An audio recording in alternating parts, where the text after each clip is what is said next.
Sambutan yang terakhir, sambutan pembinaan yang kami mohon dari Bapak Kajari Kabupaten Semarang.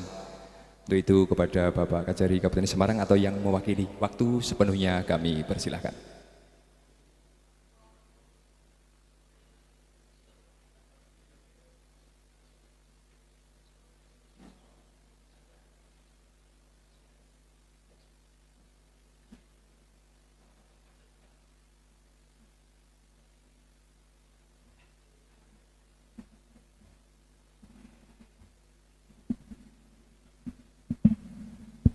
Bismillahirrahmanirrahim. Assalamualaikum warahmatullahi wabarakatuh. Selamat siang, salam sejahtera untuk kita semua. Om Swastiastu, Namo Buddhaya, salam bajikan, rahayu, salam waras.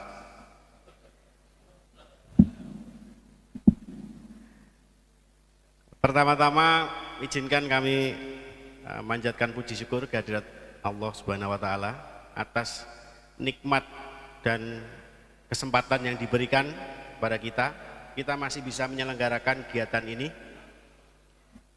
Yang tak lupa juga salawat dan salam kita curahkan pada junjungan kita Nabi besar Nabi Muhammad SAW. Bapak Ibu yang saya hormati, yang terhormat Bapak Bupati Semarang yang tadi sudah mendahului karena ada kegiatan lain. Yang saya hormati Bapak Kapolres yang diwakili Bapak Kapolsek Banyu Biru.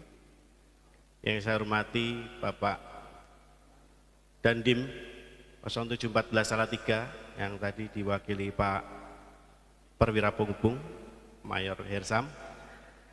Yang saya hormati Bapak Kepala Dinas Pemberdayaan Masyarakat Desa Kabupaten Semarang.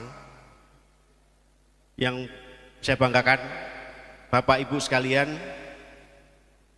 anggota Persatuan Perangkat Desa Indonesia di Kabupaten Semarang. Oh ya, mohon maaf lupa tadi. Yang saya hormati Bapak Ketua PPDI Provinsi. Salam takzim Pak Heru. Bapak tadi menyampaikan 98 ya sudah beraktivitas. Saya 98 masih SMP Pak, baru kelas 1 SMP Pak. Mohon izin Pak, saya bukan berarti mau neranyak, cuman kebetulan diamanai sama MC untuk memberikan sambutan Pak. Jadi mohon izin saya sebelumnya Pak, mohon izin beliau ya harusnya sudah seperti orang tua, tapi karena tugas dan kewenangan yang diberikan undang-undang Pak, terkadang juga kadang kami harus neranyak secara formil Pak, karena kalau kami bikin surat panggilan itu bunyinya itu memerintahkan kepada untuk menghadap kepada menyebutkan nama. Jadi mohon maaf Pak kalau misalnya kadang dalam pelaksanaan tugas ada neranyak secara formil gitu. Jangan Pak ya. Bapak Ibu sekalian, mohon izin sebelumnya kami pertama menyampaikan permohonan maaf Bapak Kajari yang baru saja dilantik tanggal 20 kemarin setelah melaksanakan sertijab. Berapa kali kemarin mencoba untuk berusaha menghadiri kegiatan ini, namun memang karena pergantian sertijab ini di beberapa pejabat eselon di Kejaksaan Negeri dan juga bersama dengan beberapa pejabat di tingkat Kejaksaan Tinggi di Jawa Tengah, termasuk Pak Kajati juga mengalami pergantian. Jadi ini ada beberapa kegiatan yang mungkin masih memang perlu bolak-balik. Jadi saya mohon izin Bapak kalau memang berkenan daripada Bapak nanti fokusnya terganggu, lebih baik nanti biar kami siap untuk mewakili. Pada prinsipnya sama, kami kejaksaan adalah satu dan tidak terpisahkan. Apa yang kemudian kami sampaikan ini juga adalah bukan hanya juga titipan pesan dari Pak Kajari, tapi juga titipan pesan dari Pak Jaksa Agung. Nah ini yang akan kami sampaikan kepada Bapak Ibu sekalian. Baik, Kemudian kami juga sampaikan terima kasih kemarin Pak Ketua, Ketua PPDI Kabupaten Semarang, Pak Aziz, sempat ngobrol dengan kami, sempat koordinasi dan memang bahkan sempat meminta kami untuk masuk di dalam struktur kepengurusan PPDI. Nah, yang tadi disebutkan ada Dewan Pembina, ada Dewan Penasehat. Nah, namun karena satu dan lain hal bukan bermaksud tidak mau mendukung teman-teman PPDI dalam berorganisasi, tetapi kami sebagai aparat penegak hukum juga mempunyai batasan-batasan tertentu untuk menghindari konflik-konflik kepentingan. Tidak mudah bagi kami, Pak, bagi Pak Kapolres beserta jajaran sebagai aparat penegak hukum diminta untuk memberikan pembinaan pada masyarakat, mengayomi masyarakat, melakukan pencegahan, harus merangkul masyarakat, tetapi di satu sisi juga harus melakukan penindakan, harus melakukan represi. Jadi bisa dibayangkan bagaimana konflik batin kami para penegak hukum. Hari ini kami duduk berdampingan sambil ngopi, sambil apa. Tiba-tiba ada laporan masuk dari koalisi LSM ini, Pak Heri Purnomo, gini. Alhamdulillah min zalik ya Pak ya. Harus bagaimana Pak? Tadi pagi barusan ngopi bareng di acara pelantikan PPDI. Besoknya tiba-tiba surat masuk jeder, laporan pengaduan. Tugas dan kewenangan Pak, tidak bisa dihindari, tidak bisa dielakkan. Kita harus mengelola konflik di dalam batin. Nah, ini yang menjadi salah satu tantangan bagi kami. Baik, kami mengucapkan selamat kepada pengurus PPDI Kabupaten Semarang yang telah dilantik pada hari ini, telah diambil sumpahnya. Tadi saya lihat ada banyak pengurusnya. Insya Allah mudah-mudahan bisa membawa manfaat dan berkah bagi khususnya PPDI dan secara umum masyarakat Kabupaten Semarang dan pembangunan Indonesia. Kenapa? Karena tagline-nya membangun Indonesia dari desa. Jadi membangun Indonesia dari desa ini memang program pemerintah di bawah kepemimpinan Presiden Jokowi 2 periode. Tapi ini juga di satu sisi mengandung kebanggaan bagi kita. Perhatian pemerintah pembangunan Indonesia dari desa. Tidak perlu disebutkan lagi, sudah banyak contohnya bagaimana perhatian pemerintah terhadap apa yang disebutkan dalam kalimat membangun Indonesia dari desa. Mulai dari pendanaan, mulai dari kebijakan, produk hukum, peraturan perundang-undangan, ya banyak sekali, bahkan termasuk juga MOU antara kejaksaan, kepolisian, Kemendagri yang berkaitan dengan pengolahan hal-hal yang diselenggarakan menjadi tugas pemerintahan di tingkat desa. Banyak sekali. Itu kebanggaan dan kesyukuran bagi kita. Tetapi juga mengandung tanggung jawab yang tidak kecil. Karena kalau program pemerintah dan khususnya program PPDI adalah membangun Indonesia dari desa, kalau pembangunannya gagal berarti desa juga patut dipertanyakan. Bagaimana sudah diberikan perhatian sedemikian besar kok tidak terbangun. Nah, seperti itu. Setiap hak mengandung konsekuensi kewajiban. Setiap pemberian kepercayaan, pemberian bantuan mengandung juga konsekuensi-konsekuensi. Nah, ini yang harus kita perhatikan. Kemudian Bapak Ibu sekalian, pengurus perangkat desa dan para anggota, tidak bisa dipungkiri, mau tidak mau, suka tidak suka, teman-teman pemerintahan khususnya di tingkat desa sampai hari ini masih banyak yang mohon maaf apes atau kurang beruntung harus tersandung dengan masalah hukum. Tidak sedikit di bidang tindak pidana korupsi masih menempati 5 besar. Ya, artinya memang bukan menjadi hal yang asing lagi bagi kami. Penanganan perkara tindak pidana korupsi di tingkat pemerintah desa itu masih masif, masih banyak terjadi.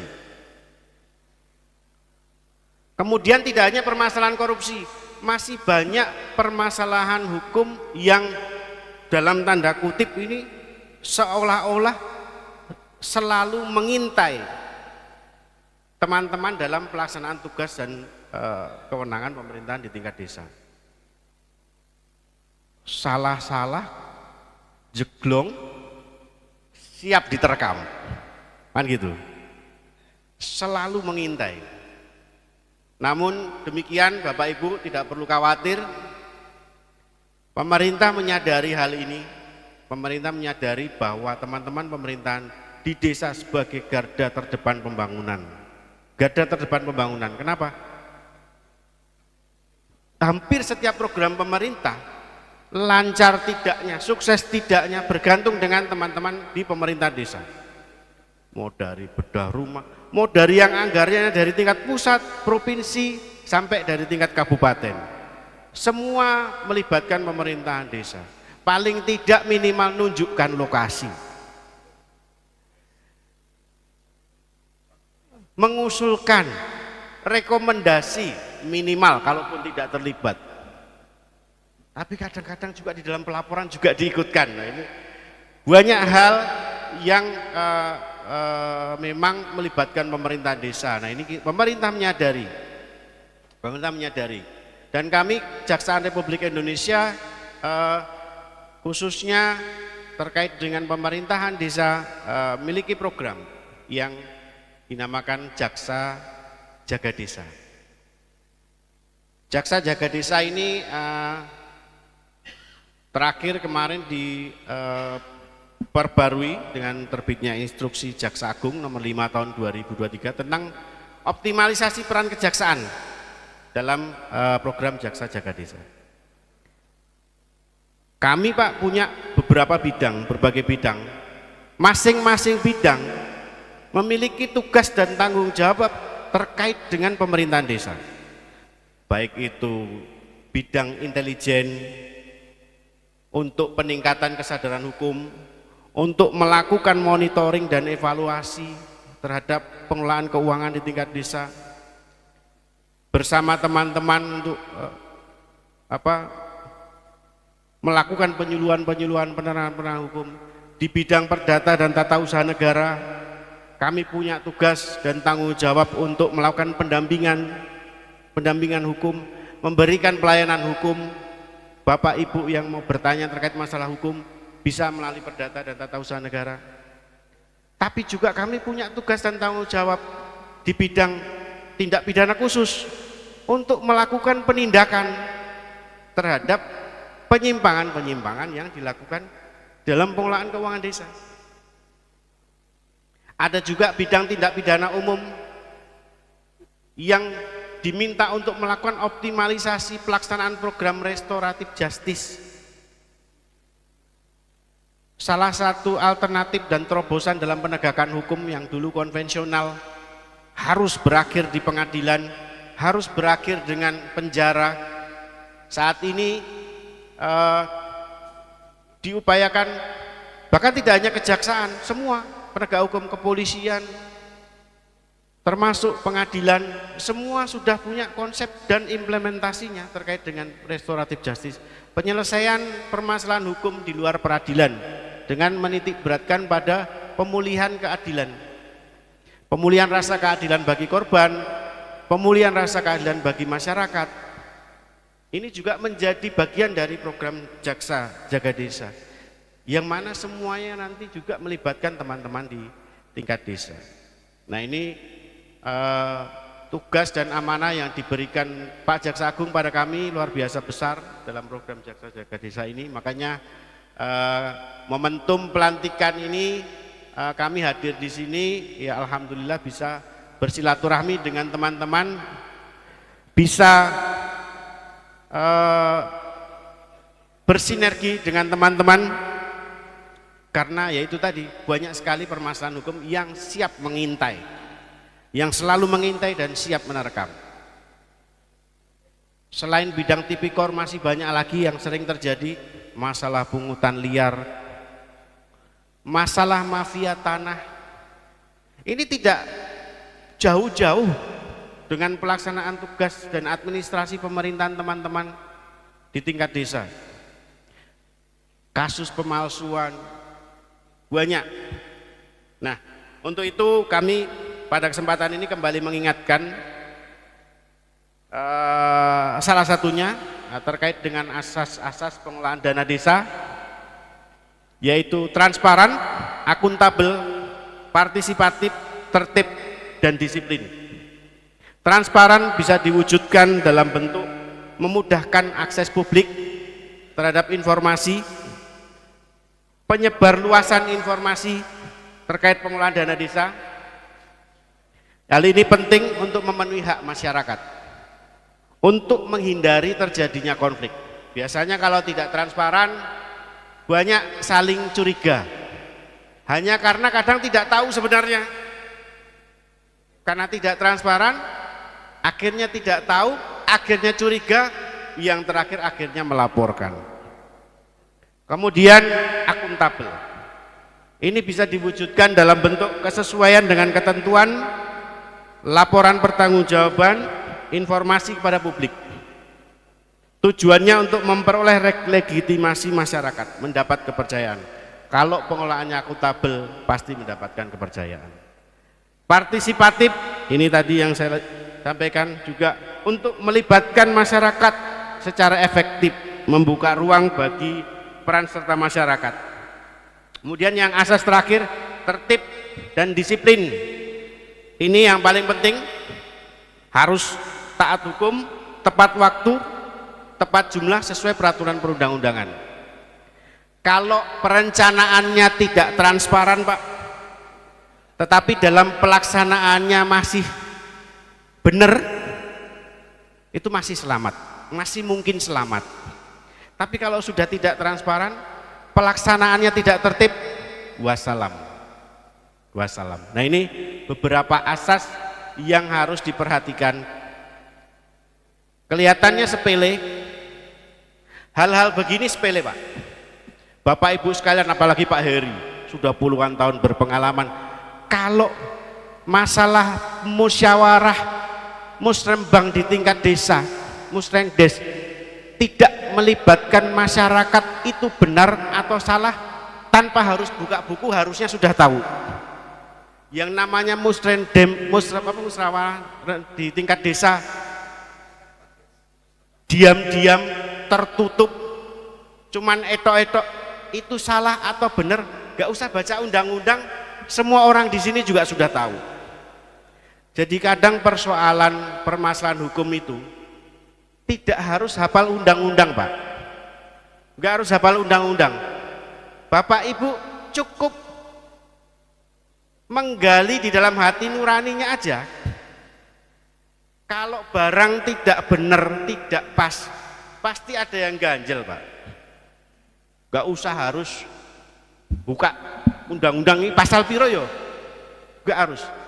Kalau kita melangkah melenceng sedikit saja, kalau manusia benar ya Pak, jangankan manusia benar, manusia yang nggak benar aja tuh sebenarnya tahu kok kalau itu nggak pas gitu. Jadi mari kita lebih waspada, lebih mawas diri dan lebih berhati-hati sebelum bertindak. Biasanya yang kejeglong-kejeglong itu karena nggak mikir panjang. Nggak mikir panjang. Kegiatan penyuluhan desa di ibu kota provinsi misalnya, bubar acara, kumpulnya di diskotik nanti malam, tersebar di masyarakat. Nah, ini yang perlu hati-hati, Pak. Anggota PPDI saya pesankan, hati-hati dengan HP, medsos. Jenengan tidak menggelapkan uang kas desa, tapi jenengan moto jam, moto mobil sampean, moto apa yang kira-kira punya potensi rawan, jenengan upload. Walaupun itu sifatnya mungkin urusan individu, tapi saat ini dunia sudah berubah, Pak. Zaman sudah berubah, hati-hati. Salah ngetik, salah upload, ya. Jari ini, mata di sini, Pak, tapi jari harus punya mata, punya otak, punya hati. Jari ini harus cerdas. Karena tidak hanya Bapak Ibu sekalian, sudah banyak pejabat Indonesia dikuliti hidup-hidup hanya karena upload. Kasus Dandi, kasus bea cukai, semua kadang hanya bermula dari uploadan foto, Pak, di medsos. Jenengan sudah kerja capek ngelola dana desa, cuman gara-gara bahkan bukan kita, anak kita, saudara kita upload, yang kena kita, Pak, yang dikuliti. Dunia sudah berubah. Mari kita sama-sama lebih berhati-hati. Nah, pesan terakhir bagi kami, dari kami, pesan Pak Kajari, insya Allah nanti ke depan kita bisa bertemu di momen-momen silaturahmi lainnya. Beliau juga sangat aktif turun di lapangan, beliau sangat senang berdinamika dengan masyarakat. Pesan saya terakhir, Pak, permasalahan-permasalahan hukum yang dihadapi teman-teman di tingkat desa tidak semuanya disengaja, tetapi juga kadang karena kealpaan atau ketidaksengajaan. Nah, ini hati-hati. Saya kira demikian yang bisa saya sampaikan. Mudah-mudahan di pertemuan yang singkat ini bisa memberikan berkah dan manfaat bagi kita. Saya harap pertemuan kita tidak berakhir di sini. Kita bisa bertemu baik formal maupun non formal. Jangan menunggu acara begini, Pak, repot. Harus mikir anggarannya, konsumsinya, ya toh. Bagaimana perlengkapannya, sound systemnya. Kalau punya permasalahan hukum nggak usah nunggu acara resmi, datang aja. Datang aja. Belum bikin surat, nggak usah pakai surat, datang aja, nggak ada masalah. Saya kira demikian juga teman-teman di kepolisian juga demikian. Baik, terima kasih. Kurang lebihnya mohon maaf. Billahi taufiq wal hidayah. Wassalamualaikum warahmatullahi wabarakatuh.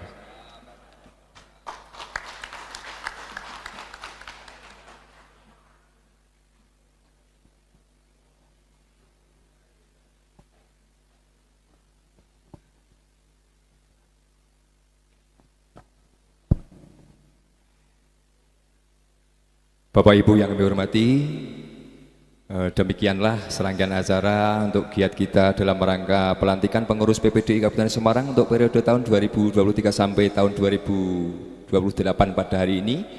Untuk itu sebelum kami akhiri, atas nama panitia penyelenggara kami mengucapkan selamat kepada teman-teman semua atas dilantiknya pengurus PPDI Kabupaten Semarang periode tahun 2023 sampai 2028. Kami ucapkan terima kasih pula kepada seluruh unsur Forkopimda Kabupaten Semarang yang sudah berkenan rawuh mengikuti acara pada siang hari ini.